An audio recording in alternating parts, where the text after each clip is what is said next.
Tu es spécialisé en fait dans la perte de poids, si nous comprenons bien en fait. Ben, disons que c'est le domaine que j'ai le plus étudié. C'est quelque chose qui m'a beaucoup passionné parce que j'étais concerné. Donc à partir du moment où tu es concerné, tu es super précis si tu veux dans ton domaine, dans ton sujet, et vu que en même temps tu vois des résultats sur toi, donc tu t'en déduis des conclusions par rapport à toi-même, puis tu te dis après donc OK, pourquoi ça marche sur moi, ça marche pas sur les autres. Donc tu essayes de comprendre. Et il y a, si tu veux, ce côté où toi-même, tu es directement concerné. Donc voilà, c'est pour ça que moi, je dis que je suis plus spécialiste en perte de poids, parce Mhm. que c'est là où j'ai mis beaucoup plus d'énergie. Ok, c'est génial. Alors, j'ai une question ici qui m'est venue sur ma boîte mail. Ouais. L'alimentation est un gros souci. Je n'arrive pas à réduire les quantités que je mange, surtout la nuit. Comment dois-je m'y prendre?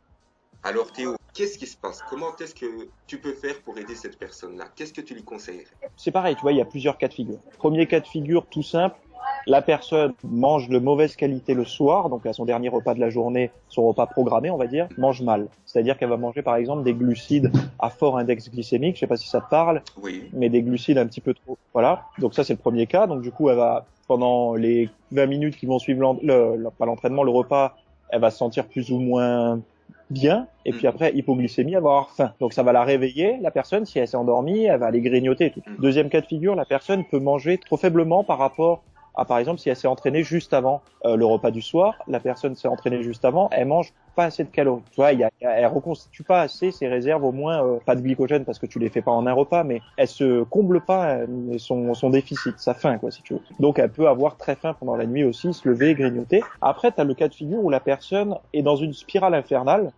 C'est-à-dire que vu qu'elle mange tous les soirs pendant la nuit, si tu veux, elle va vouloir le lendemain compenser. D'une, vu qu'elle a mangé pendant la nuit, il se peut qu'elle se réveille le matin sans avoir faim, parce qu'elle aura mangé la nuit.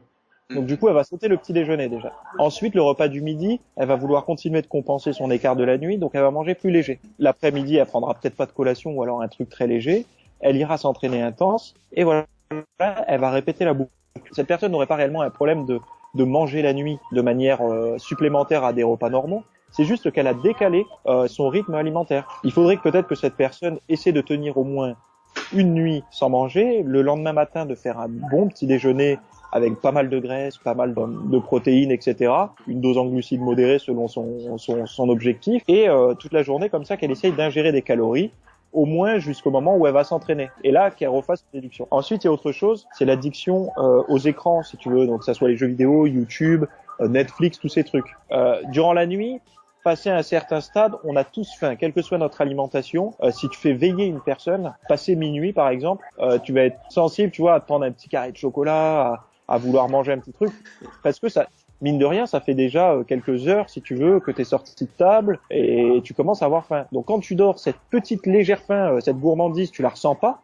Mais Mhm. par contre, dès que tu es éveillé, la solution serait peut-être aussi de se mettre un couvre-feu et d'essayer de se coucher, voilà, de pas dépasser 11h, 11h30 le soir, quoi. Ok, donc vraiment de se coucher beaucoup plus tôt et faire attention de ne pas reproduire en fait le mauvais cycle qu'on s'était C'est ça. déterminé. Mais comment alors reprogrammer notre cycle? Comment sortir de cette spirale en fait? Alors, si c'est plus dur pour elle d'arrêter de manger la nuit que de manger le matin, ce qu'elle va devoir faire, c'est même si elle mange, par exemple, admettons, la personne nous écoute, ce soir, elle veut essayer d'appliquer les conseils. Eh ben, elle se laisse aller, elle mange ce soir, comme elle fait d'habitude, elle n'arrive pas à se retenir, donc elle mange. Par contre, le matin, quand elle se lève, elle se force à manger, Ah à ah, déjeuner, à faire un gros petit déjeuner, limite à s'écœurer. super. S'écœurer, entre guillemets, c'est-à-dire qu'elle va devoir manger un repas normal. Mais vu qu'elle a mangé durant la nuit, elle aura moins faim. Un petit déjeuner normal va peut-être l'écœurer. Ensuite, le midi, elle mangera normal en fonction de ses objectifs sportifs, etc.